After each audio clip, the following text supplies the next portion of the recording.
자, 계속해서 그 63페이지 보겠습니다.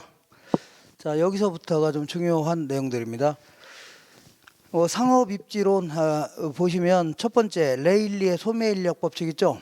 요거 하고 그 다음 페이지에 보시면 맨 후에 허프의 확률적 상권 모형 있죠? 요거 하고 65페이지 아래쪽에 보니까 크리스탈로의 중심지 이론 있죠? 요 세 가지는 내용 좀 많이 알고 있어야 돼요. 나머지 것들은요 간단간단히 알고 계시면 돼요. 뭐라고요? 간단간단히 아시면 돼요. 자, 보시면 63페이지 볼게요. 먼저 레일리의 소매 인력 법칙. 요거는요 레일리라는 사람이 뉴턴의 만류인력 법칙이죠. 요걸 응용해서 도시 간의 상권을 한번 정해본 겁니다. 이걸요 레일리의 소매인력 법칙이다. 한번 읽어볼게요. 내용을 보겠습니다. 내용. 뉴턴의 만류인력 법칙을 이용하여 상권의 범위를 확정하려는 모형입니다. 자, 이 사람은요 뉴턴의 만류인력 법칙을 이용해서 뉴턴이 20여 년 동안에 걸쳐서 연구한 중력 모형이라는 게 있습니다. 바로 2번이 바로 중력 모형을 설명하는 겁니다.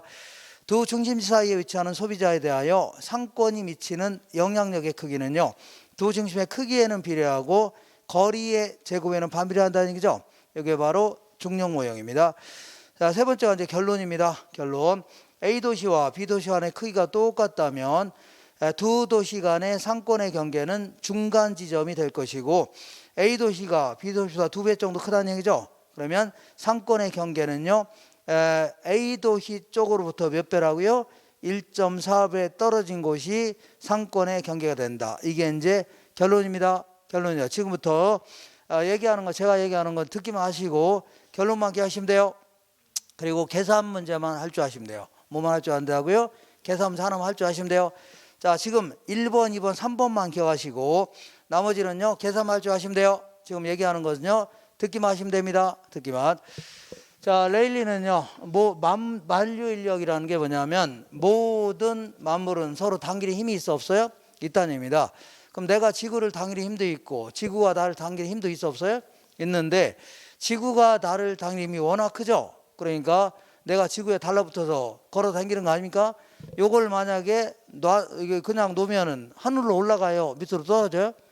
하늘 밑으로 떨어집니다. 지구가 당기는 힘이 워낙 커서 그래요. 알겠죠?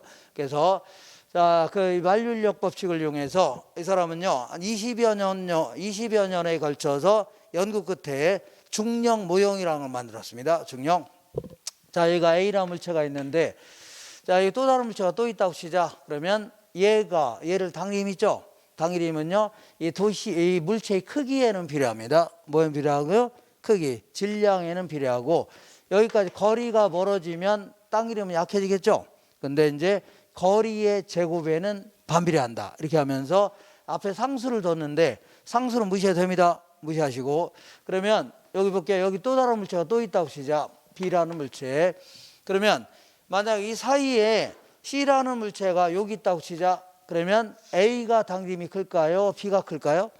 A가 크기 때문에 A에 달라붙을 겁니다.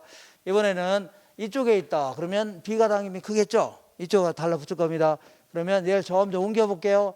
옮긴다면 어느 점에 가서는 양쪽이 당김이 같은 점이 있을까 없을까요? 있다. 이걸 지금부터 분기점 이렇게 했습니다. 자, 그래서 여기 분기점까지 거리 이렇게 하면서 그러면 도시의 크기는 뭘로 따져요? 도시가 크다 작다를 뭘로 따져요? 인구로 따집니다. 인구. 그래서 50만이 넘어가는 도시를 대도시 이렇게 합니다. 자, 우리 여기 있잖아요. 여기 우리 남양주는 대도시입니다. 네, 그리고 이제 부천이라든가 뭐 일산 이런 데를 다 대도시 해주는 겁니다. 되셨죠? 자, 그러면 요거는 A 도시라고 치자. A 도시. 그리고 듣기만 하라고 했죠? B 도시입니다. 자, 그러면 A 도시의 인구를요 영어로 인구를 population 해줍니다. population A. 요거는요 population B. 그다음에 여기까지 거리 있죠? 거리. 이 거리를 자 distance 해주면 거리란 뜻입니다. 여기까지 거리를 DA, distance B 해줄게요. 이렇게. 자, 그러면 먼저 자 유인력이라는 게 흡입력을 얘기합니다. 유인력 혹은 흡입력, 당길 힘 있죠? 자, 얘가 요걸 당길 힘을 계산해 볼게요. 얘를 당길 힘 있죠? 당길 힘은요 A 도시가 얘를 당길 힘은요 일단은 도시의 크기에는 비례한다고 했죠? 이렇게 해줘야 돼요. 아이고. 요거 있죠, 이거. 커지면 커지는 겁니다. 그 다음에 거리의 제곱에는 반비례한다고 했죠. 이게 커지면 작아지는 겁니다. 이렇게. 그 다음에 이번에는 유인력. 자, 이번에는 B도시가 얘를 땅 이름을 계산해 볼게요. 땅 이름은요. 도시의 크기에는 비례하겠죠. B. 요거는 비례하죠. 그 다음에 자, D의 제곱에는 반비례한다는 얘기죠. 그렇게 해주면 돼요. 아까 중력 모양에 따라 계산해 본 겁니다. 그러면 이 분기점에서는 양쪽이 단기림이 같아요, 달라요? 분기점에서는 A도시나 B도시가 단기림이 같아요, 달라요? 같다고 했죠? 같을 거 아닙니까? 그러니까 자, 이 A도시가 단기림이 요거죠. B도시가 단기림이 요거죠. 요걸 이제 똑같이 해주면 공식을 하나 만들 수 있습니다. 공식 어떻게 나오냐 신경 쓰지 마시고, 자, 지금부터 어떻게 나왔냐면 DA 대 DB는 루트 나옵니다. 루트 PB분의 PA 대 1 이렇게 나옵니다. 아까 공식 있죠? 아까 이렇게 바꿔놓은 겁니다. DA 대 DB는 뭐라고요? 루트 PB분의 PA 대 1 이렇게 나왔다는 얘기죠. 그러니까 루트가 나오니까 반가워요. 재수 없어요? 재수 없네. 일단 어쨌거나 만약에 A도시의 인구도 1000명이고 B도시의 인구도 1000명이라 하시자. 그러면 루트 1000분의 1000이죠. 그럼 루트 1이 되는 겁니다. 맞지 않나요? 루트 1대 1이 되는 겁니다. 그러니까 루트를 없애야 되는데 큰일 났네. 어쨌거나 루트 4다 이럴 경우는요, 이거 없애려면 안에를 제곱의 형태로 바꿔놓으시면 돼요. 자, 제곱의 형태가 이렇게 되는 거죠. 이때는요, 얘랑 얘랑 없어집니다. 그럼 뭐가 돼요? 2가 남아요. 질문해 볼게요. 루트 16이다. 그러면 뭐의 제곱이에요? 4의 제곱이 되겠네요. 4의 제곱이다. 그럼 얘랑 얘랑 없어지죠? 그럼 얼마라고요? 4가 되는 겁니다. 왜 이렇게 돼요? 나도 몰라요. 나도 몰라요. 그냥 이렇게 하면 돼요. 그냥 하시면 돼요. 이렇게. 이거 하려면 고등학교 다시 들어가세요. 중학교 다시 들어가든지. 자, 어쨌거나 근데 요건 1은요. 1의 제곱은 그냥 1이죠. 그러니까 얘랑 없어지는 겁니다. 그러니까 1대 1이 되는 겁니다. 아시겠죠? 그러니까 두 도시의 크기가 똑같다면요, 상권의 경계는 딱 중간 지점이 됩니다. 딱 어디라고요? 중간 지점이 되는 겁니다.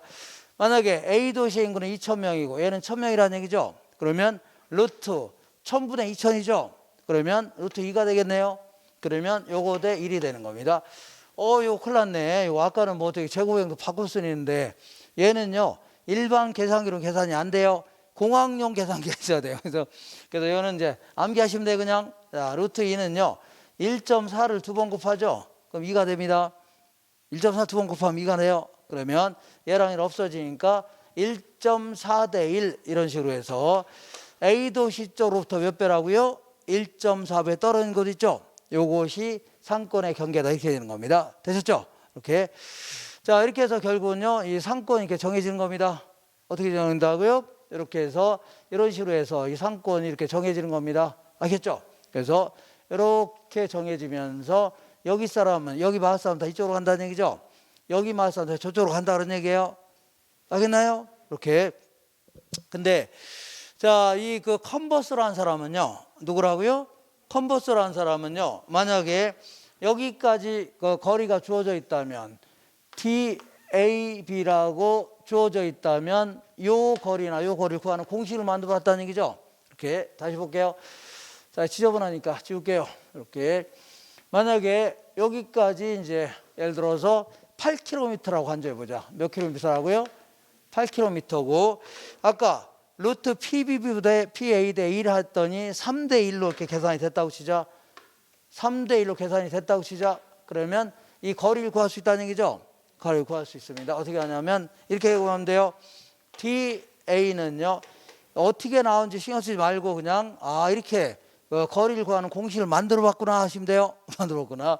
그럼 8km 곱하기 이렇게 이거 더하기 이거 분의 얘가 차지한 비례 있죠. 이렇게 해주면 돼요. 3 플러스 1분의 3이 차지한 비례 있죠. 그러면 4분의 3이니까 6km가 되는 겁니다. 몇 킬로라고요? 6km. 그래서 이걸 집어넣어 볼게요. 이 8km는요. 아까 얘는 아까 뭐라고 했어요? DAB라고 해주자. 뭐라 한다고요? DAB라고 하고 요거는요 3대 1은 어떻게 계산했다고요? 루트 PB분의 PA 대 1이죠. 요 그대로 집어넣어 볼게요. 자, D, A, B. 요거는요, 이렇게 그냥 듣기만 하시면 돼요. 루트 P, B분의 PA 플러스 1분의 루트 P, B분의 PA죠. 이거 집에 가서 이제 그 아드님한테 이제 나보라 해보세요. 어떻게 나오냐면 DAB 나누기 1 플러스 루트 분자분모가 바뀝니다. 자, PB분의 PA 분자분모가 바뀌어요. PA분의 PB로 바뀝니다. 알겠죠? 지금은 이런 거 너무 추측하지 마시고 자, 레일리라는 사람의 내용을 응용해서 이 두 도시 간의 분기점까지의 거리를 구하는 공식을 만들어왔다는 얘기죠. 누가 만들어 왔다고요? 스쿠터 탄 사람 있죠? 큰 버스 누가라고요? 큰 버스 탄 사람이 만들어 왔다는 얘기죠. 이렇게 하시면 돼요. 그래서 요거는 나중에 한번 계산 문제 연습하고 들어갈 겁니다. 나중에 나올 가능성은 매우 희박한데 요즘에 그 감정평가사 시험이 얘네들 원래 부동산 한 게 없다가 이제 한 5년 전부터 도입했는데 처음에는 무진장 쉽게 내다가 요즘 많이 어렵게 냅니다. 근데 걔들은 주력이 감정평가고 우리는요 부동산 아닙니까? 우리가 좀 어렵게 내야 되는데 그러면 안 되지만 걔들이 더 어렵게 낸다는 얘기죠. 그러니까 뭐 학자들이 자꾸 어렵게 좀 내기도 합니다. 그러니까 나중에 이 공식 좀 암기하고 들어가서 자 한번 연습은 해볼 필요는 있습니다. 고득점 하기 위해서는 알겠죠? 이렇게 자 이렇게 해서 그냥 이렇게만 하세요. 지금은 컨버스라는 사람은요 이 도시 간의 거리가 주어졌을 때 분기점까지의 거리 있죠. 이걸 구하는 공식을 만들어봤다. 아시면 돼요. 되셨죠? 이렇게. 자, 근데 이 사람의 이론은요, 레일리의 이론은요, 상당히 문제가 있는 게 뉴턴의 모형을 가지고 논리적으로 한번 논문을 전개한 거는 상당히 논리적인 것 같은데 발음도 되게 막 왔다 갔다 하네요. 상당히 문제가 많습니다. 뭐가 많아요? 문제점이 많아요. 왜냐하면 이 사람의 논리대로 하면요, 이렇게 상권이 정해지면서 여기 사람 무조건 이쪽으로 간다는 얘기죠. 그죠? 근데 여기에 만약에 큰 강이 있다고 치자. 큰 강이 있으면 이쪽으로 가느니 저쪽으로 가는 게 빠를 수 있죠. 그러니까 자연적인 장애인이라든가 이건 완전히 무시한 겁니다. 장애 요인도 무시하고. 두 번째는요. 여기 있는 사람이 고소득층 계층이다. 그럼 이게 조그만 도시가 명품이 있어 없어요? 아예 그냥 대도시로 갈 거 아닙니까? 그러니까 주민들의 구매 성향은 완전히 무시하고 직선거리만 따졌다는 얘기죠. 상당히 문제가 됩니다. 그래서 이거를 수정 보완하기 위해서 나온 이론이 허프의 모델입니다. 누구의 모델이라고요? 허프. 이 사람은요, 이 도시들 간의 상권을 정한다. 이건 큰 의미가 없다는 얘기입니다. 왜냐하면 이거는 옛날에 나온 이론들입니다. 그러니까 아예 조그만 한 1950년대에 나온 이론들인데 조그만 도시 가보면 아예 없는 물건이 있죠. 자동차 살려면 처음부터 대도시 가야 될 거 아닙니까? 그러니까 도시 간의 상권을 정한다. 이건 큰 의미가 없다는 얘기죠. 아예 처음부터 그냥 대도시 가야 되는 경우가 허다하다는 얘기 아닙니까? 맞죠? 그 다음에 근데 이거 도시들 간의 상권을 정하는 건 큰 의미가 없고 만약에 대도시 내에서 점포들 간의 상권을 정해본다는 얘기죠. 이게 더 현실적입니다. 대도시 내에서 홈플러스가 있고 이마트 있어 없어요? 얘들 간의 상권을 정한다는 얘기죠. 이게 훨씬 더 현실적입니다. 두 번째는요. 이 사람은 여기 있는 사람 무조건 간다는 얘기죠. 근데 일부는 저쪽으로 갈 수도 있는 거 아닙니까? 그래서 이쪽으로 갈 확률, 저쪽으로 갈 확률 모형을 제시하는 게 훨씬 더 현실적이라는 얘기죠. 그래서 이렇게 해서 이 사람은요. 이 자연적인 장애인이라든가 구매 성향을요. 거리 마찰 계수라는 걸 가지고 수정 보완한 이론입니다. 거리 뭐라고요? 마찰 계수라는 걸 가지고 수정 보완한 이론이 허프의 모델입니다. 한번 읽어볼게요. 한 장 넘겨볼게요. 자, 넘겨보시면 맨 위에 허프의 확률적 상권 모형 있어 없어요? 있죠. 이 사람은요. 대도시 내에서 점포들 간의 쇼핑 패턴을 결정하는 확률 모형을 제시하면서 자연적 장애인이라든가 구매 성향을요. 거리 마찰 계수라는 걸 가지고 수정 보완했다는 얘기죠. 이 이론이 뭐예요? 허프의 모델입니다. 그러면 그 밑에 이론의 전개 알아볼게요. 밑에 전개. 이거 좀 지울게요. 자, 이론의 전개, 그 계산 문제 할 줄 아셔야 돼요. 계산 문제. 자, 보시면 여기요. 이거 보시면 여기 A지구 아파트 단지가 있다 치자. A지구 아파트 단지에 자, 인구가 5만 명이 거주한답니다. 인구가 몇 명이라고요? 5만 명이 거주한대요. 예, 그리고 이 근처에 이제 마트들이 좀 있는데 여기는요, 뭐 기존 마트, 요거는요 신규 마트. 자, 요거는 홈플러스, 요거는 이마트 정도 생각하시면 돼요. 그리고 거리가 있을 거고, 거리가 있겠죠. 그러면 도시의 크기는 뭘로 따져요? 인구로 따지죠. 근데 이 매장은 아무래도 자, 우리 편의점은 커요, 작아요? 조그맣죠. 그러니까 이제 면적으로 따지는 게 낫겠네요. 그래서 요거는 4,000제곱미터랍니다. 그리고요, 4,000제곱미터입니다. 요거는요, 9,000제곱미터래요. 자, 그리고 여기까지 거리는요, 2km이고, 여기는요, 3km랍니다. 그리고 거리 마찰 계수가 2랍니다. 2 이렇게 주어졌죠. 그러면 기본적인 논리는 똑같이 해주면 돼요. 저거 똑같이 해주면 돼요. 먼저 유인력. 기존 매장이 얘들 땅 이름이 있죠. 계산해 볼게요. 계산하면요. 일단은 인구에는 비례하듯이 매장의 크기에는 비례해요, 안 비례해요? 비례하죠. 그리고 여기까지 거리에는 반비례하는데 여기서 이제 레일리는 무조건 제곱했죠. 근데 여기는요. 마찰계수 2다 그러면 2제곱 해야 돼요. 마찰계수 3이다 그러면 3제곱 해야 됩니다. 알겠죠? 이런 식으로 해서 자연적인 장애율이라든가 구매 성향을 여기다 반영했던 겁니다. 만약에 큰 강이 있다 그러면 높이겠다는 얘기죠. 그럼 유인력이 작아지는 겁니다. 이걸 높이면. 알겠죠? 여기다 반영하는 겁니다. 이번에는 유인력 신규 매장이 단기림을 계산해 볼게요. 신규 매장은요. 얘가 단기림은 매장의 크기에는 비례해요, 안 비례해요? 비례하고 거리에는 반비례하는데 우리 문제에서 별 말이 없이나 2라면 둘 다 2라는 얘기입니다.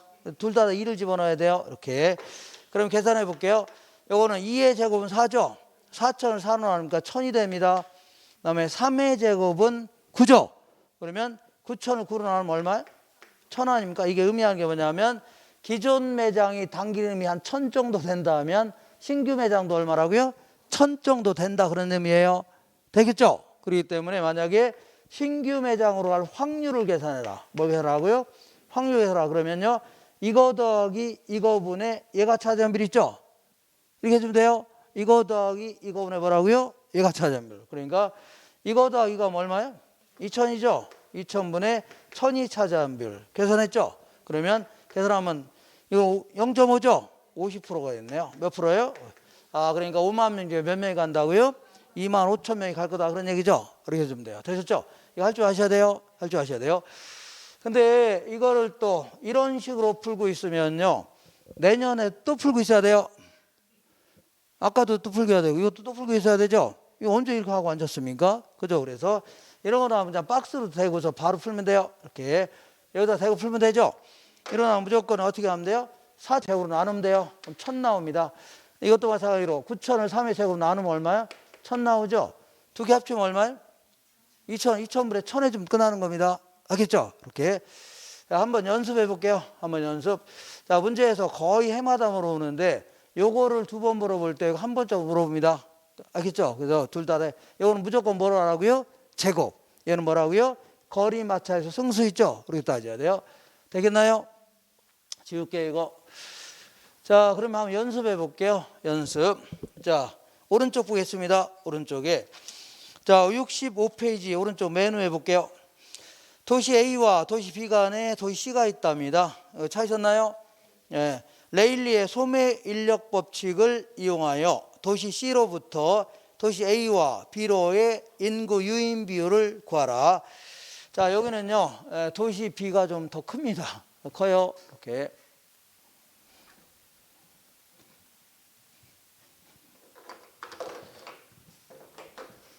이렇게 볼게요.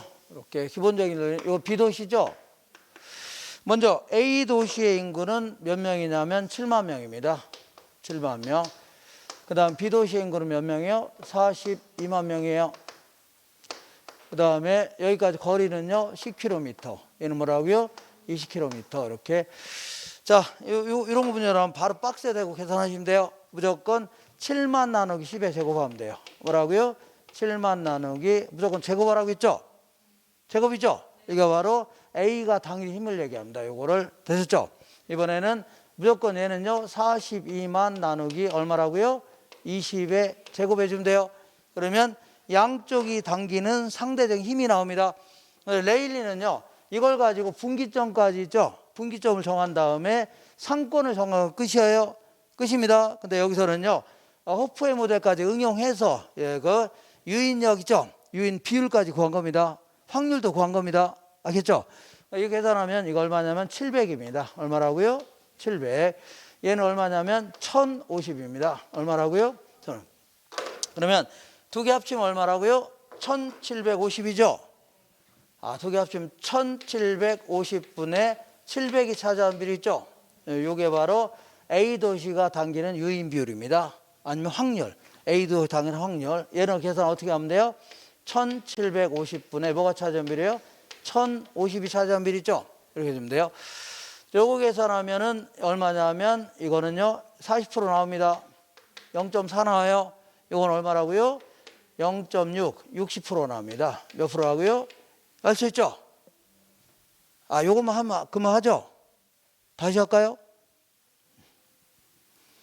자, 지워도 되죠? 지울게요. 자, 무조건 이런 문제 나오면 이렇게 계산하면 돼요. 7만을 10의 제곱으로 나누면 돼요. 얼마라고요? 700 나옵니다. 700 나와야 하나요? 그 다음에 42만을 20의 제곱으로 나누면 1050 나옵니다. 두 개 합치면 얼마라고요? 1750. 1750분의 700이 차지한 비율은 A도시로 갈 유인력. 알겠죠? 그 다음에 유인 비율 1750분의 1050 하면요. B도시로 갈 유인력. 할 수 있죠? 이렇게 해주면 돼요. 연습해 보세요. 그러면 똑같은 논리로 이번에 요거 해볼게요. 2번 보겠습니다. 자, 어느 지역에 인구가 5만 명이라 합니다. 어느 지역에 어떤 지역에 인구가 몇 명이라고요? 5만 명이 거주한답니다. 5만 명 이렇게. 그런데 각 도시까지 거리와 각 도시의 매장 면적을 나타내는 다음 자료를 이용하여 C도시로 쇼핑 가는 인구를 구하면 얼마인가? 자, 허프의 모델을 이용하고 마찰 계수는 2라운드 얘기죠. 그러면 그림을 통해서 알아볼게요. 여기도 A도에서도 매장이 하나 있고 B도시에도 매장이 있답니다. 할인마트가. C도시도 매장이 있어 없어요? 있답니다. 이렇게. 자, 그리고 A도. 요건 이제 거리가 있을 거죠? 거리 있죠? 네, 이렇게 거리가 왜 이래? 이렇게 해주면 돼요. 자, 먼저 A도시에 있는 매장은요 1000평이랍니다. 얘는 몇 평이라고요? 1000평. B도시에 있는 매장은 250평이래요. 여기는 몇 평이라고요? 180평. 이렇게 해서 요거는요 몇 개의 매장이라도 가능합니다. 계산이 이렇게. 그 다음에 거리를 보니까요 10km, 5km, 3km네요. 여기는 몇 킬로요? 10km, 5km 뭐라고요? 3km죠. 자, 이런 문제 나오면 무조건 마찰 기수가 2라고 돼 있죠? 그럼 무조건 이렇게 해석하면 돼요. 1000 나누기 10의 제곱하면 돼요. 뭐라고요? 이거 쓸까요? 그냥 10의 제곱하면 되죠? 얘는 얼마라고요? 250 나누기 얼마라고요? 5의 제곱. 얘는 뭐라고요? 180 나누기 3의 제곱하면 되죠? 맞죠? 뭐가 나왔나요? 이거 나옵니다. 이거 10이 나옵니다. 10 나와요. 이것도 10 나옵니다. 이건 얼마라고요? 20 나와요. 세 개 합치면 얼마라고요? 40이죠? 40분의 20이 C 매장으로 갈 확률입니다. 맞죠? 그러니까 40분의 20하면 50%죠? 그러니까 5만 명인데 얼마 간다고요? 2만 5천 명이 간다. 이거 되겠죠? 이렇게 하면 돼요. 될 수 있죠? 자, 이렇게 쓰고 나니까 더 복잡해 보이는데 다시 한번 해볼게요. 이런 문제 나오면 이렇게 풀면 되죠? 자, 무조건 1000 나누기 10의 제곱하면 얼마라고요? 10. 자, 250 나누기 5의 제곱하면 얼마라고요? 10. 자, 180 나누기 3의 제곱하면 20이죠? 세 개 합치면 얼마요? 40. 40분의 20이니까 50%라는 얘기죠? 그러니까 이렇게 곧바로 계산하면 돼요. 되셨죠? 자, 그리고 그 왼쪽에 있는 문제를 한번 볼게요. 자, 64페이지. 자, 레일리의 그 내용은 아주 쉬우니까 한번 읽어보시면 되고 4번 볼게요. 허프는 상권 분석에서 결정론적인 접근보다는 뭐라고요? 확률론적인 접근이 필요하다고 했죠. 오케이. 그다음에 허프의 확률 모형으로 한 지역에서 각 상점의 시장 점유율을 간편하게 추산할 수 있죠. 그러니까 이쪽으로 갈 확률이 얼마? 50%죠? 그죠? 그럼 이게 바로 시장 점유율이 되는 겁니다. 이 지역에 뭐가 된다고요? 시장 점유율 아니면 상권이 되는 겁니다. 상권. 되셨죠? 상권. 그 다음에 그 밑에 볼게요. 허프는요, 소비자가 특정 점포로 이용할 확률은, 자, 이 확률을 구하려면요, 일단 매장의 수를 알아야 뭘 해야 돼요? 알아야 되고, 그 다음에 매장 면적도 알아야 뭘 해야 돼요? 알아야 되고, 거리도 알아야 되죠. 그러니까 허프는요, 소비자가 특정 점포로 이용할 확률은 소비자와 점포와의 거리도 알고 있어야 되고, 경쟁 점포의 수도 알고 있어야 돼요. 면적도 알고 있어야 되죠. 이런 것들에 의해서 결정된다. 이렇게 해주면 돼요. 되셨죠? 자, 이렇게 해서 하시고, 이거 지워도 되죠? 자, 이 정도 정리하시면 됩니다. 자, 그리고 이 사람은 이제 자꾸 뭘 강조했냐면, 자, 64페이지 맨 아래 볼게요. 결론. 이 사람은 계속해서 뭘 강조하냐면, 자, 거리는 그저 중요한 게 아니라 뭐가 중요하다고요? 소비, 구매 행태 있죠? 이런 게 중요하다는 얘기입니다. 그래서 거래권에 영향을 주는 것은, 자, 64페이지 맨 아래에서 6번째, 거래권에 영향을 주는 것은요, 행동자로서의 소비자다. 그러니까 거리보다는 뭐가 중요하다고요? 구매 성향이 중요하다는 얘기입니다. 자, 두 번째는 다 이런 얘기 하는 겁니다.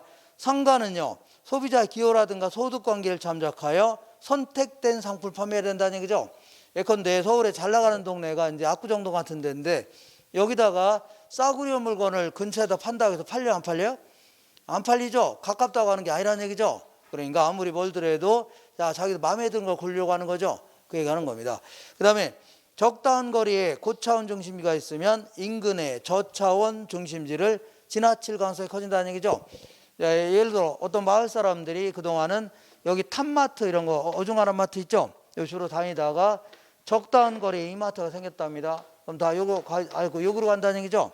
왜냐하면 이런 데 가야 선택의 폭이 넓어져 봐요. 넓죠. 많은 물건 구비하고 있으니까. 그래서 구매 성향에 맞는 걸 구입한다는 얘기입니다. 그 다음에 고차원 계층일수록 수선 가능성이 확대된다. 그 얘기는요, 돈이 많은 사람들은요, 다들 자동차 있어 없어요? 아주 멀더라도 다 간다는 얘기죠. 그러니까 거리는 그다지 중요해 안 해요? 안 한다는 얘기입니다. 이렇게. 이번에는 크리스털러의 중심지 이론 알아보겠습니다. 쉬울게요. 자, 크리스털러는요, 이렇게 해볼게요. 이렇게 크리스탈러다. 이렇게.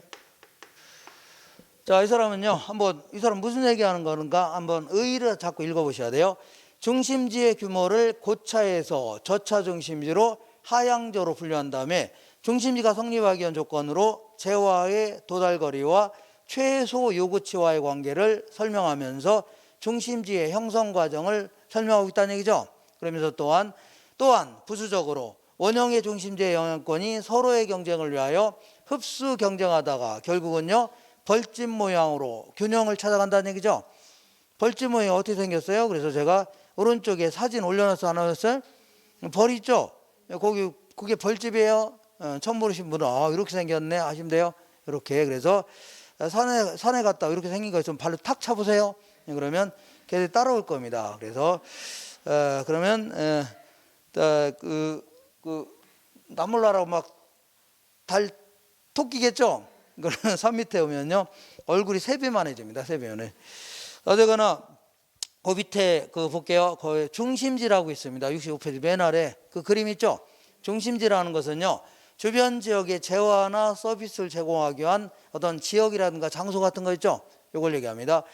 그 다음에 상권이라는 것은요, 고객이 존재하는 권역, 이걸 얘기해요. 우리 백화점 같은 경우는 상권이 넓어요, 좁아요? 넓죠. 고객이 존재하는 권역이 넓어요, 좁아요? 넓죠. 근데 편의점은 좁죠. 이렇게 이걸 기초로 해서 한 장 넘겨볼게요. 자, 우리 이제 이 사람은요, 이 중심지를 이제 상권의 크기에 따라서 크게 이제 3가지 형태로 구분했습니다. 이거는요, 고차 중심지, 얘는요, 중차 중심지, 얘는요, 저차 중심지, 이렇게 사양으로 구분하면서, 자, 고차 중심지 같은 경우는요, 백화점 같은 거 생각하시면 돼요. 백화점 상점이 넓어요, 좁아요? 그 다음에 저차는요, 편의점 생각하시면 돼요. 편의점. 그 다음에 중차 중심지는요, 우리 주변에 어중간한 마트, 탑마트 이런 거 있는데, 아니면 싱싱마트, 아니면요, 무슨 엠마트 이런 거 있죠? 어중간한 것도 이걸요 중차 중심지 해주면 돼요. 근데 요거는요, 이 아까 그 허프 같은 경우는요 점포를 가지고 상권을 정해봤는데, 레일리 같은 경우는요 도시들 간의 상권을 정해봤죠. 그럼 도시가 하나가 뭐가 될 수 있어요? 중심지가 될 수 있는 겁니다. 그럼 서울 같은 경우는요 전국에서 사람이 몰려 안 몰려? 저 물건 사러 올 거 아닙니까? 그러니까 고차 중심이가 되는데, 이렇게 하면 좀 헷갈려요. 그러니까 점포를 생각하시면 돼요. 뭘 생각하라고요? 점포를 생각하시면 돼요. 그러면 그 딱 중간 정도에 보니까 자 66페이지 중간 정도에 중심지의 성립 요건이 있어 없어요? 또 요거 좀 알아볼게요. 자, 중심지가 성립하기 위한 조건 아니 요건을 제시했습니다. 그러면 아까 이제 그 동탄 신도시가 있다고 치자. 동탄 신도시에다가 어떤 현대백화점을 입점시키려고 한다 치자. 아주 간단한 얘기인데 아주 어렵게 얘기합니다. 간단히. 예를 들어서 어떤 사람이 갈비집 하려고 하는데 한 달에 한 500명은 와줘야 망하지 않고 버틸 수 있다는 얘기죠. 그죠? 근데 막상 입점하게 되면 한 1000명은 올 것 같다. 그러면 입점해야 돼, 안 해야 돼요? 간단한 거 아닙니까? 이거를 최소 요구치, 얘를요 재화의 도달거리 이렇게 표현하는 겁니다. 자, 똑같이 이렇게 해볼게요.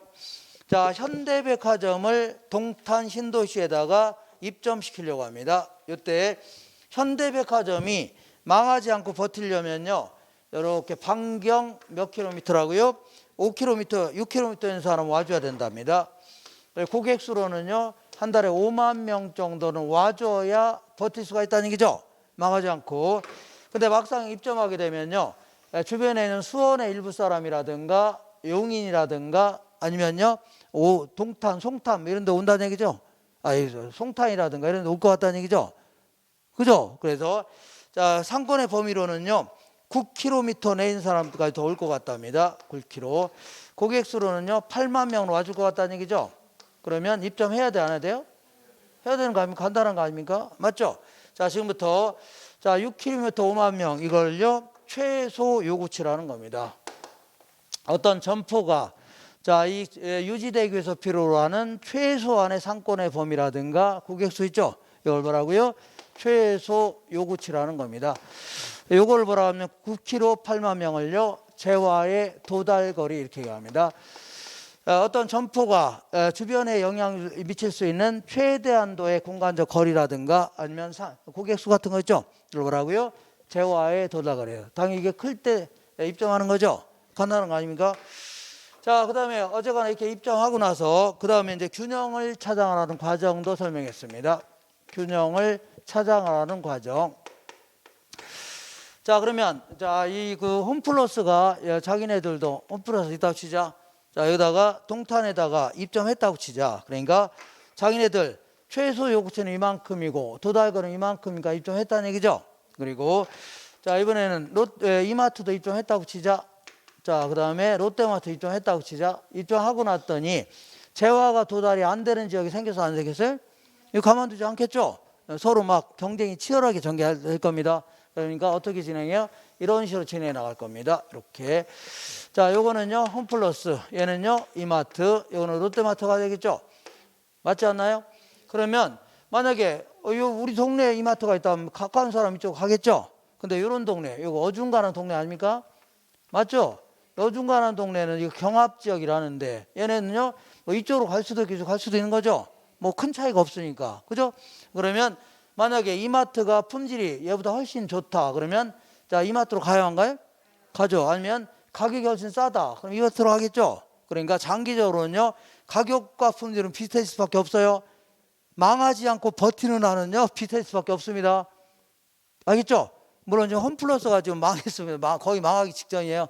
지금 왜냐하면 얘네들이 이제 MBK라는 그 사모펀드 김병준이가 운영하는 사모펀드가 이제 투자하면서 자 거의 얘네들이 이제 그 김정이 누구냐면 자 이 박태준이라고 해서 저기 예전에 포항제철 있죠? 그 사장이 사위입니다. 사위가 이 사람이 자 미국에서 칼라일이라는 사모펀드에서 공부하고 와서 여기 와서 자 이 그 사모펀드를 차렸는데 우리나라 제일 가장 큰 사모펀드입니다. 얘들이 주도를 하는 게 뭐냐면 자 이 재벌들의 돈 있죠? 긁어 모아서 주로 그 부실 기업을 구입하는 겁니다. 부실기업 구입하면 얘들이 대규모 자본이 투입되니까 사람들은 개미리 투자하려고 안 하려고요? 투자하려고 하죠. 그럼 정형을 잘 하는 척하면 계속 올라가는 주가가 올라가다 나중에는요 최고조에 이를 때 팔아치우는 겁니다. 이걸 먹튀한다 하는 겁니다. 그래서 얘네들이 홈플러스를 5년 전에 인수하면서 계속 경영도 막 획기적으로 한다고 하고 그리고 1조 이상을 투입한다고 약속했던 겁니다. 그런 약속 전혀 안 지키고 있어요. 전혀 안 지키고 있습니다. 그러면서 지금 거의 한 3분의 1 좀 매각하고 있습니다. 그리고 어떤 거는 장사가 하도 안 되니까 지금 아예 공중분해시키고 있습니다. 그러니까 거기 있는 직원들이 가만히 있지 않아요? 좀 연일 지금 난립니다. 지금 데모하고 그래서 지금 그 여기서는 이제 홈플러스는 이제 거의 아주 지금 이마트 같은 경우는요 이 트레이더스라고 해갖고 굉장히 잘 나가는 지금 저기 대형 마트를 운영하고 있습니다. 여기는 있나요? 자 코스트코하고 거의 비슷한 거 있죠? 이런 거 운영하는데 지금 김포에도 하나 있는데 빠글빠글합니다. 자 사람 막 움직일 수 없을 정도로 막 운영합니다. 이게 막 사람 많아요. 피크 때 가면 지나가지도 못합니다. 이런 식으로 막 운영했어야 되는데 방만하게 경영하다 보니까 이렇게 되는 겁니다. 알겠죠? 이렇게. 자, 그래서 지금은요, 셋 다 살아난다는 가정하에 뭐라고요? 망하지 않고 버틴다는 가정이라면 셋 다 뭐라고요?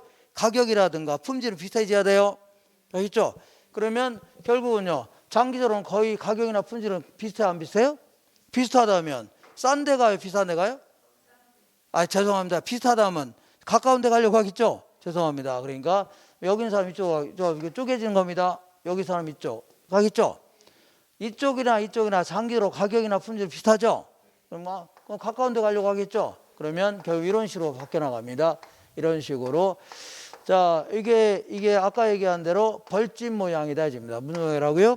벌집 모양으로 확장돼 나간다는 얘기죠. 그렇게 하시면 돼요. 자, 이 정도 정리하시면 돼요. 되셨죠? 그리고 다른 거 쉬운 얘기니까 읽어보시면 되고 그 67페이지 메뉴에 볼게요. 자, 메뉴에 보니까 이 크리스털러는 이제 중심지론이라는 원래 용어를 쓰고 있습니다. 그리고 허프라는 사람도 원래는 확률적 상권 모형인데 중심지 이론이라는 표현도 씁니다. 되셨죠? 근데 얘들은 어떤 차이점이냐면 둘 다 중심지 이론이라 하는데 얘는 크리스털러는요 도시 전체에서 이미 정해져 있는 상권이죠. 도시 내에서 점포가 형성되어 나가는 과정이죠. 점포가 성립돼 나가는 과정이죠. 여기에 초점을 두고 있는 겁니다. 형성 과정에 관심을 두고 있다는 얘기죠. 이미 정해진 시장 지역에서 점포가 형성되어 나가는 과정이죠. 여기에 초점을 맞췄는데 허프 같은 경우는요 구매 성향 있죠.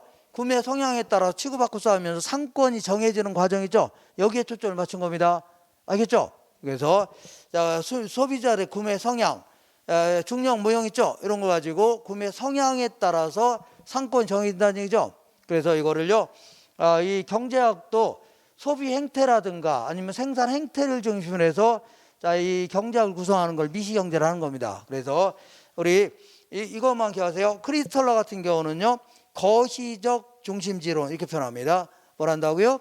거시적 분석이라 한다면 67페이지 맨 위입니다. 그 다음에 허프 같은 경우는요 미시적 분석이다 해줍니다. 무슨 분석이라고요? 미시적. 소비 행태라든가 이런 걸 중심으로 해서 치고받고 싸우면서 어떤요? 상권이 정해 나가는 거 있죠? 여기에 초점을 맞추는 겁니다. 이거 뭐라고요? 미시적 분석이다 해줍니다. 그래서 이것도 헷갈리죠? 그래서 얼마 전에 어떤 사람이 이렇게 큰 커피를 갖고 왔더라고요. 이렇게 커피가 이만합니다. 이름이 뭐냐면 메가 커피입니다. 무슨 커피라고요? 그래서 제가 흠이 하면 감탄사입니다. 흠이 큰 거. 흠이 뭐라고요? 큰 거. 이렇게. 자, 그래서 흡프는 뭐라고요? 미시적 중심지론. 허프 해주면 안 되고 뭐라고요? 흡프는 미시적 중심지론. 크리스털로는요 거시적 중심지론. 이렇게 얘기하세요. 흡프는 뭐라고요? 미시적. 그 다음에 크리스털로는 뭐라고요? 거시적. 이렇게 얘기할 수 있죠. 이렇게 하시면 돼요. 자, 그 다음에 이제 나머지 분들은요, 간단히 하고 이제 용어 정도 정리하시면 돼요. 간단히 하면서 용어 정도. 자, 거기 볼게요. 넬슨이라는 사람은요, 뭐 대단한 이론을 발표한 게 아니라 어떤 점포가 최대 매출액을 달성하기 위해서 자, 이 좋은 얘기 8가지 조건이죠. 이걸 제시했는데 우리 문제에서는요. 다음 중 넬슨이 얘기한 이론이 아닌 것은, 내용이 아닌 것은 안 물어봐요. 그냥 8가지 정도의 좋은 얘기 써놨다는 얘기죠. 그렇게 하시면 돼요. 그리고 그 중에서 이 사람은요, 양립성을 강조했다. 이런 표현 기억하세요. 뭘 강조했다고요? 양립성. 양립성이 뭐냐면 고객의 유동을 방해하지 않고 충분히 이동할 수 있도록 배려해야 된다는 얘기죠. 그러니까 무슨 얘기냐면 어떤 사람이 여성용 뭘 하려고 하냐면 액세서리 가게를 하려고 합니다. 그러면 여성용 옷가게 근처 있죠. 이런 데다가 액세서리 가게 하는 게 좋다는 얘기죠. 어떤 사람이 여성용 신발 가게 하려고 한다. 그럼 이 근처에다 하는 게 좋다는 얘기죠. 상식적인 얘기 아닙니까? 그러면 여성분이 옷 사러 왔다가 귀걸이도 있네. 살 수 있어 없어요? 집에 갈래다. 쓰레빠도 있네. 쓰레빠 아시나요? 쓰레빠 있잖아요. 이렇게 된 거. 이것도 있네. 살 수 있어 없어요? 이렇게 해서 고객의 유동을 방해하면 대화인데요. 안 된다. 이걸요, 양립성이라는 겁니다. 자, 후보라는 사람은요, 입지 효과의 시간 법칙이다 해서 뭐 초등학생도 할 수 있는 얘기죠. 요거를 그 한마디 해놓고서 그 교재에 나왔다는 얘기죠. 그래서 자, 이익은 개점과도로 즉시 나타나는 것이 아니라 충분한 시간적 여유를 가진 장기적인 것이라는 얘기죠. 그래서 요즘에 프랜차이즈 가맹점 막 계속 생겨 안 생겨? 걔네인데 걔네들 보면 거의 첫날은 아주 대박 납니다. 첫날은 대박 나요, 안 나요? 그도 그런 것이 앞에 여자 2명이 이쁘장 생긴 여자가 2명 막 춤추고 있어 없어요? 그리고 그 선물 같은 거 준다고 하니까 가봐야 안 가봐요? 가볼 거 아닙니까? 그런데 한번 먹어보고 아니다 싶으면 바로 안 갑니다.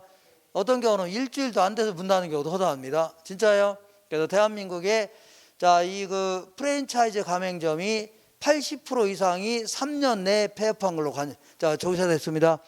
그냥 우리 주변에 볼게요. 그 제대로 오래 가는 게 있어 없어요? 거의 없습니다. 거의 그냥 퇴직금 끌어모으고 경험도 없이 시작했다가 거의 뭐 그 소잡으로 했다가 망하는 경우 허다하다는 얘기죠. 그래서 이거는요, 그도 그럴 것이 골목마다마다 구석탱이마다 대기업이 주도하는 어떤 뭐 프랜차이즈 같은 거 있죠. 아니면 이런 것들이 막 거의 뭐 잠식해 나가는 겁니다. 그래서 결국은요, 대기업들이 주도하는 프랜차이즈죠. 프랜차이즈랑 이런 거 외에는 버티기가 상당히 힘들어요. 같은 음식점이라 하더라도 조그맣게 음식을 해봐야 장사 대여한대요? 안 되죠. 그러니까 뭐 롯데리아라든가 무슨 뭐 자연별곡이라든가 이런 거 있죠. 아니면요, 뭐 애슐리 이런 거에 다 밀리는 겁니다. 대기업이 주도하는.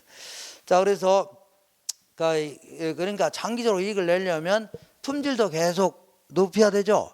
그럼 장골도 많이 확보하고 이렇게 해서 장기적으로 나타난답니다.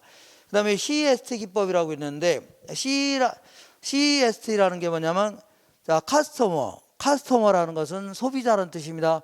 그 다음에 스파링 해주면 이거는요, 점을 찍다는 뜻입니다. 뭐라고요? 점을 찍는 기법입니다. 이거 뭐냐면 홈플러스에 왔다 간 사람들한테 주소를 적어놓게 하는 겁니다. 홈플러스. 그러면 지도책을 딱 펼쳐놓고 주소를 적어놓게 하는 건데, 주소 적으라면 적어야 안 적어요? 안 적을 거 아닙니까? 내가 왜 뭐를 적습니까? 그러니까 자, 방법이 있어 없어요? 방법은요, 적고 가는 사람들한테 추첨해서 아반떼 하나 준다고 하면 적고 가야 안 적어요? 갈 거 아닙니까? 그래서 이렇게 점을 끼워보는 거죠. 만약에 남편 직업도 저기다 적으라 합니다. 거기다가. 그러면 이것들이 내가 호구인가, 이걸 내가 호구 조사하고 있네, 이렇게 할 수 있죠. 그러니까 그때는요, 방법이 있어 없어요? 있습니다. 남편 직업까지 적고 간 사람들한테는요, 그랜저 승용차 하나 수첨해서 주겠다는 얘기죠. 그러면 강릉 놀러 가다가 갑자기 깜빡하고 돌아와서 적고 갑니다. 이렇게. 어쨌거나 이렇게 해서 저희 그 점을 찍어봐야 안 찍어와요? 찍어볼 거 아닙니까? 저 찍었죠? 그래서 이렇게 해서 이런 데는 뭐 1차 상권이다. 이런 데는요, 2차 상권이다. 이렇게 해서 판매 촉진 전략 수립도 세울 수 있고 고객도 특성도 파악할 수 있는 거죠. 이렇게 하는 걸요, CEST 기법이라는 겁니다. 그 다음 피터의 공간 균배의 원리다 해갖고, 이 사람은요, 경쟁하는 업체끼리는요, 어떤 형태로든 피 터지게 싸우면서 공간을 나눠간다는 얘기죠. 이걸요, 피터의 뭐라고요? 공간 균배의 원리라는 겁니다. 피터의 뭐라고요? 공간 균배의 원리. 자, 그래서 이렇게 해보겠습니다. 요거는 어떤 도시의 왼쪽 끝이고, 오른쪽 끝인데 이 백화점 같은 거 볼게요. 자, 백화점 같은 경우는 거의 이제 도심의 중앙에 입지하려고 합니다. A, B 이렇게 중앙에 입지하려고 해요. 이렇게. 자, 왜 그런가 볼게요. 요거는 다 옛날에 나온 이론들입니다. 1950년대에 나온 이론이라 요즘 생각하시면 안 돼요. 요즘 생각하시고 옛날 생각하셔야 돼요. 옛날 아버지한테 물어보세요. 자, 일단은요, 백화점 같은 경우는 자꾸 도심의 중앙에 입지하려고 합니다. 이걸요, 집심성 입지하려고 한다 입니다. 어떻게 한다고요? 왜 그러냐면 얘네들은요, 일단 시장이 좁다 이렇게 표현합니다. 자, 시장이 좁다라는 얘기는요, 백화점 같은 경우는요, 남녀노소 잘 사는 사람 못 사는 사람 다 가는 건 아니죠. 좀 여유가 있는 사람이 가는 거 아닙니까? 아닌가요? 모두 다 이용하는 건 아니죠. 좀 여유가 있는 사람이 주로 이용하는 거 아닙니까? 그리고 아침 저녁으로 다니는 것도 아니고 보름에 한 번 정도 가는 거죠. 그런 의미에서 시장이 좁다 해줍니다. 뭐라고요? 시장이 좁다. 그리고 수요의 교통비 탄력성이 작다 해줍니다. 작다. 또 무슨 얘기냐 이런 얘기입니다. 우리 수요의 가격 탄력성은요, 가격의 변화율분의 수요량의 변화율을 얘기하는 거죠. 맞죠? 그러면 우리 콜라 같은 경우는 가격이 올라가면 소비량이 확 줄어들죠. 모르게 비싸 안 먹으면 될 거 아니야 이런 거죠. 이걸 탄력적이라는 겁니다. 근데 쌀 같은 경우는요, 가격이 올라가도 소비량이 거의 안 줄어들죠. 이걸요 비탄력적이라는 겁니다. 맞죠? 비탄. 근데 여기다가 이제 교통비 탄력성은 여기다 교통비를 집어넣어 본 겁니다. 교통비. 그러면 우리 백화점 같은 경우는요, 교통비가 증가한다 하더라도 수요량이 거의 안 줄어들어요. 다시 할게요. 교통비가 크게 증가한다 하더라도 소비량이 크게 줄어요, 안 줄어요? 안 줍니다. 왜냐하면 이 백화점은요, 아무리 멀더라도 자가용 타고 기차 타고 아니면 전철 타고 버스 타고 다 가죠. 그러니까 아무리 멀더라도 다 간다는 얘기입니다. 알겠나요? 그러니까 교통비가 증가한다 하더라도 매장의 수요량이 크게 줄지 않는다는 얘기죠. 그러면 가장 그 도시의 큰 범위를 차지하는 범위는요, 중앙에 있는 게 좋다는 얘기죠. 그래야지 가장 많은 사람을 흡수할 수 있다는 얘기입니다. 알겠죠? 그래서 중앙에 입지하려고 합니다. 근데 볼게요. 이번에는 자, 요거는 X1, X2 오른쪽 것인데 우리 세탁소라든가 편의점 같은 거 볼게요. 이 편의점 같은 경우는 자꾸 구석구석 처박혀 입지하려고 합니다. 구석구석 어떻다고요? 처박혀 입지하려고 합니다. 왜 그런가 볼게요. 이걸요, 분산 입지한다 해줍니다. 어떻게 입지한다고요? 분산. 왜 그러냐면, 자, 이 그 편의점 같은 경우는요, 시장이 넓다 이렇게 표현합니다. 넓다. 이게 무슨 얘기냐면 상권이 넓다 이런 표현이 아니라, 이 백화점 같은 경우는요, 남녀노소 할 것이 다 다녀야 한다네요. 다니고 아침 저녁으로 다니고 잘 사는 사람 못 사는 사람 다 다니는 거죠. 이런 의미에서 시장이 넓다 해줍니다. 넓다. 그리고 두 번째는요, 수요의 교통비 탄력성이 크다 해줍니다. 어떻다고요? 크다. 자, 이게 무슨 얘기냐면 교통비가 증가하죠. 수요량이 확 줄어듭니다. 그러니까 얘네들은요, 소비자한테 멀어지면 돼요, 안 돼요? 안 됩니다. 소비자 근처에 있어야 돼요. 구석구석 처박혀서요, 동네에 있어야 된다는 얘기죠. 그래서 이게 분산 입지하는 게 유리하다입니다. 되셨죠? 그래서 이 사람에 따라서 이제 점포를 한 4가지 정도로 나누고 있습니다. 용어를 정리하는 겁니다. 자, 그래서 68페이지 맨 위에 볼게요. 공간 균배의 원리에 따른 점포의 종류라고 해서 집심성 점포 같은 경우는요, 배후지가 상권을 얘기합니다. 상권의 중심지에 입지해야 의리하다는 얘기죠. 백화점이라든가 영화관. 우리 동네에도 뭐 영화관 있는데요. 하지 마시고 다 옛날에 나온 이론들입니다. 1950년대 있죠? 이때 나온 이론이에요. 그러니까 옛날 생각하셔야 돼요. 요즘 생각하시면 안 돼요. 요즘. 그래서 제가 이제 고등학교 때까지 이제 대전에서 나왔는데, 대전 이렇게 했다면 어이구 대전역 있어 없어요? 있으면요, 이 대전역 근처에 있죠? 여기 이제 충청남도 도청이 있었습니다. 옛날에 이게.